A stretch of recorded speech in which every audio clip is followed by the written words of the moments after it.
What do you mean as a state sponsor of terrorism, though? How do you define terrorism? Are we going to argue that Iran is literally the number one? Is Iran committing genocide in Gaza right now, like the Israeli government is, which dragged us into this war, which every president prior... number one sponsor of terrorism. For 47 years, the Iranians have killed Americans and our allies across this world. Okay. They're trying to obtain nuclear weapons so they can annihilate Israel and potentially capitals in Europe. There's no evidence of that. The JCPOA was actually a successful deal that Obama I find negotiated. it appalling that you're an Iranian apologist. Yeah, this is so. There's nothing I can do that call out Israel's genocide and then everybody swarms. In today's video, Emma Vigeland corners Tim Parrish and Pete Seat on CNN NewsNight as a heated 2v1 debate erupts over Iran sanctions, rising tensions, and the real cost of US strategy. As Tim Parrish and Pete Seat defend the risks and national security angle, Emma Vigeland pushes back, calling out unclear messaging and the lack of a solid long-term plan. So let's dive in and watch how Emma Vigeland shuts down Tim Parrish and Pete Seat on CNN NewsNight. Now we're talking about potentially boots on the ground. They're sending the paratroopers there, which they have one job. they go and try to get on the ground. And Marines are already in the region. What should happen as far as the president's responsibility for bringing the American people along on this? Look, I always want every president to go through the constitutional process of working with their co-equal branch of government in the Congress to ask for either a formal declaration of war or the authorization for use of military force. That every president should do that. What we've seen historically is very few presidents, I think going back to World War II, have in fact gone through this formal process and gone to Congress to ask for those authorizations. I don't think we need boots on the ground at this stage. And the reason why I say that is I don't want that. War is ugly. It's nasty. It's not something that I want to see any American have to deal with. And so if the president and Secretary Rubio can utilize the steps that they're going through the diplomatic process, they have the Pakistanis working to do these negotiations.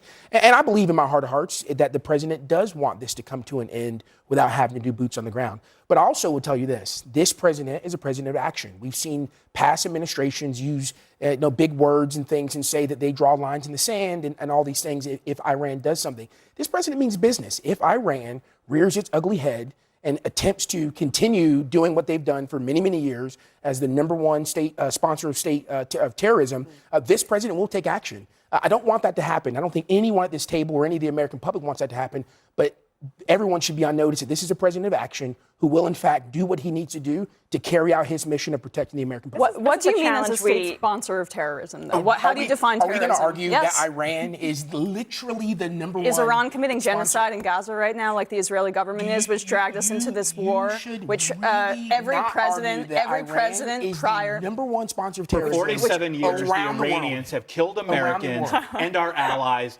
across this world. Okay. They're trying to obtain nuclear weapons so they can annihilate Israel and potentially capitals in Europe. There's no evidence of that. The JCPOA was actually a successful deal that Obama negotiated. I find it appalling that you're an Iranian apologist. Yeah, this is so. There's nothing I can do that call out Israel's genocide and then everybody swarms. No. This is the one thing that you can't say. It's the one thing you can't say. It is about Gaza. This is about a regional conflict that's spiraling out of control that the president is adding to. But you stated that there's no evidence that Iran wants nuclear weapons. They lied. There has been a religious edict that has said since 2003 that they should not be creating a nuclear weapon. They lied to the United Nations. They lied to the international. We killed the Ayatollah, the older father, who was actually against building a nuclear weapon because he thought that it was going to contribute here. I'm genuinely shocked that you are defending the Iranians. And I got to tell you, I hope that you tuck yourself in at night under that pillow of lies that you just told about the Iranians.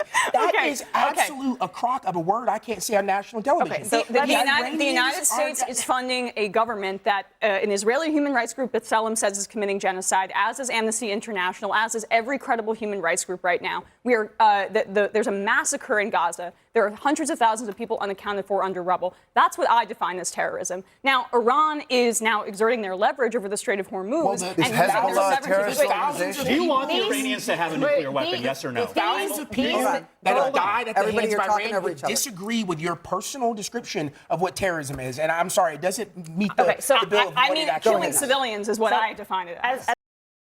It points to a bigger issue about how foreign policy decisions are justified versus how they actually play out. It's not just about labeling threats or showing strength. It's about whether those claims are backed by consistent evidence and strategy. For example, US intelligence assessments over the years have repeatedly stated that Iran halted its nuclear weapons program in 2003. And while concerns remain, there's been ongoing debate about how immediate that threat really is.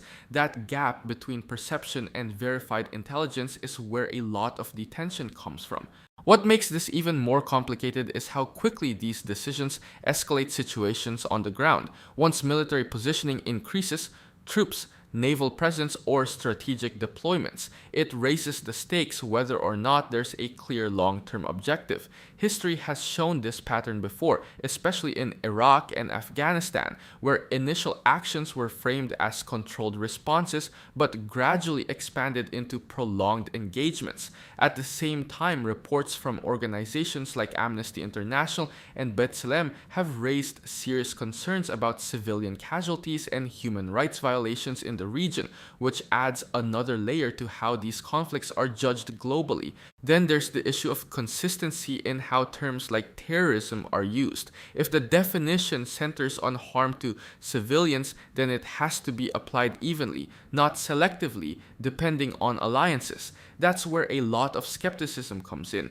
especially when public messaging simplifies complex situations into clear-cut narratives. People are starting to question not just the actions themselves, but the standards being used to justify them. And when there's no clear roadmap or accountability, it makes it harder to separate actual security priorities from political positioning. As a diplomat, former diplomat, and former advisor at the Department of Defense who has worked in the region and worked on all these issues, two things can be true at the same time. The United States is supporting an Israeli government that has violated international law and is committing war crimes, and Iran is a state sponsor of terror, right? Those are both true. These are the realities the United States has had to reckon with for decades of U.S. foreign policy. It is also why the United States has not ever put its hand on the lever in such a hard way as to bring the war to Iran that Iran has been itching for, because Iran is able to defend. It is now had all the possible folks who would have revolted and overthrown the regime. They suddenly woke up one day to having everything around them bombed. There was no CIA or Mossad effort to actually support a proper uprising, which is frankly what the United States did with the Shah. So we know we have the capability of doing that. None of that planning or strategy existed. We had U.S. embassies being attacked by drones and on fire in allied countries because our allies had no idea this was happening. So the United States went all in on something that Benjamin Netanyahu has wanted for decades. Yep. And we're calling that action and strong. And guess what? The president of the United States, the commander-in-chief, wants to walk away from that right now. There's no indication of that. When the president of the United States calls this, what we are seeing right now, a victory that is entirely rhetoric, that is entirely spin. Military capabilities have absolutely been degraded. Absolutely true. But we are seeing economic impacts. We are seeing downstream effects. We are seeing impacts to the American public without any effort having been made to convince the American public, that this was necessary. Terry, hold on, Terry. The one thing you need in a president in wartime is credibility. And Trump is all over the map, right? First it was unconditional surrender and regime change. Now we won. Carolyn Levitt is out there saying the Iranians are defeated and will continue to be defeated. He says, I'm going to end this war. Don't worry, it's not going to last that long. He does not know what to do. And he says he was surprised that Iran, which has been waiting for this moment for a long time, and anyone who spent any time there, anyone who's read a book, knows that the war they wanted was against the other Gulf states. Trump says nobody knew they were going to bomb UAE or Saudi or whatever. Of course they are. And the notion that it's won already or that they're defeated, they just bombed a U.S. air base. Can I just say real quick? The enemy always gets a say. I disagree, Terry, with you, because in this situation, I think the fact that the president can be confusing in his language, that he contradicts himself and his subordinates, is intentional. It's deliberate deception. And when you're in the midst of a negotiation... Hold on. Is he deliberately deceiving the American public? Is he deliberately deceiving the Iranians? Congress? You're in the midst of a negotiation. And trust me, I know we're all impatient. We talk about this conflict. It's only been 4 weeks. We talk about it like it's been 4 years. So it's not just about calling something a success or a necessary move, it's about whether the strategy actually holds up under scrutiny. Historically, intelligence agencies and defense analysts have warned that Iran has strong regional influence and asymmetric capabilities, meaning any escalation is rarely contained. That's why past administrations, regardless of party, have often avoided direct, large-scale confrontation, recognizing how quickly things can spiral beyond initial expectations. What makes this situation more grounded in reality is how these decisions play out both internationally and domestically. Military action doesn't happen in a vacuum. It affects alliances, economic stability, and public trust. For example, disruptions in the Middle East have repeatedly led to global energy shocks, which then feed into inflation and higher living costs. At the same time, when allies are caught off guard or coordination appears weak, it raises concerns about long-term strategy. Experts in international relations often stress that coalition strength and clear communication are just as important as military capability, especially in high-stakes conflicts. Then there's the issue of messaging, which is hard to ignore. Inconsistent statements or shifting narratives can make it difficult for the public to understand what the actual objective is. In past conflicts, lack of clarity has often led to declining public trust and support over time. When leaders move between different goals, whether it's deterrence, regime change, or quick resolution, it creates uncertainty about the endgame. And without a clear direction, people start questioning whether the approach is truly strategic or just reactive to events as they unfold. And we're impatient. We want certainty. We want to know what's coming next. But so do the Iranians. That's true, but here's the thing. We cannot tell them. We can't tip our hat. The reason I think why people are impatient is because they didn't know it was coming. The American public was not sold on this. Congress was not sold on this. And that means the Iranians didn't know it was coming. No. Mind you, we were putting forces in the Middle East. But wait a minute. But you've also got Nancy Mace, who has said that Iran is becoming an Iraq. That's how she sees it. Now, that's her opinion. That's her opinion. Again, it's been 4 weeks. But she can take a chill pill. Understood. But if you have someone who has been a great supporter of Donald Trump saying this, then certainly the American public is looking at this and wondering, why are we here? And now that we are here, now what? Because gas is going up, right? There are economic issues that are hitting Americans in ways that they thought that Donald Trump was going to solve. So how do you explain to them that this is going to be for the better good? $11 billion a day, right? Like, that's part of the explanation. What are we doing with $11 billion a day? What has the American public gained in safety and security that it did not have a month ago? All of the points that have been made here, we're in a very cordial debate, and I think that all of the points have been heard and well taken, except this one. There can be no ambiguity. There can be no question. And the American public, I think, is sitting at home watching this, gripping their chairs at the idea that you are a Iranian sympathizer. And the people gripping their chairs? The people that, and it's not funny. The idea of what the, and that's scary. The idea of what the Iranian regime has done around the world, not just to Americans, but to their own people. You talked about rights and things. They killed 30,000 people. I don't defend the Iranian government, but the reason that we have this government is because they reinstalled the Shah. He asked you a question about, do you want Iran to have a nuclear bomb? And the reason this government exists is because I don't want anyone to. We should have denuclearization across the board, and Israel shouldn't have nukes. You're really piling on Emma, because I have not heard either one of you say anything critical of either the U.S. military operation right now, either the fact that Israel has more of a plan and a strategy, and the United States, which is supposed to be leader, is following Israel. I mean, come on. I'm asking you now to clarify this point. How do you guys feel about the United States following another country's military strategy?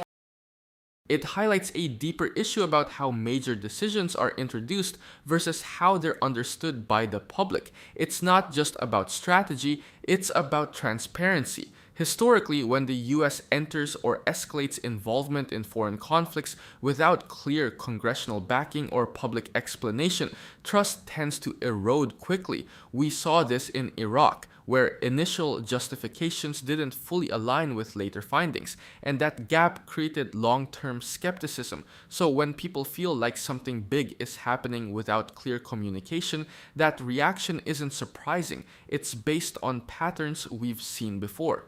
What makes this situation even more real is how fast the consequences show up at home.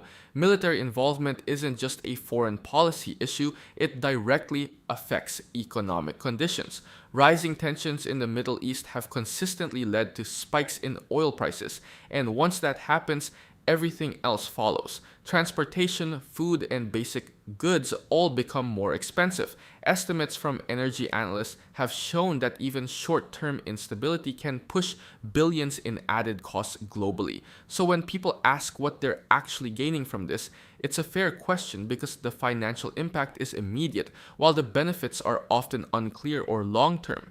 Then there's the consistency problem that's hard to ignore. If the goal is stability or security, there needs to be a clear and independent strategy behind it. But when it looks like decisions are being shaped by external influence or shifting narratives, it raises questions about leadership direction.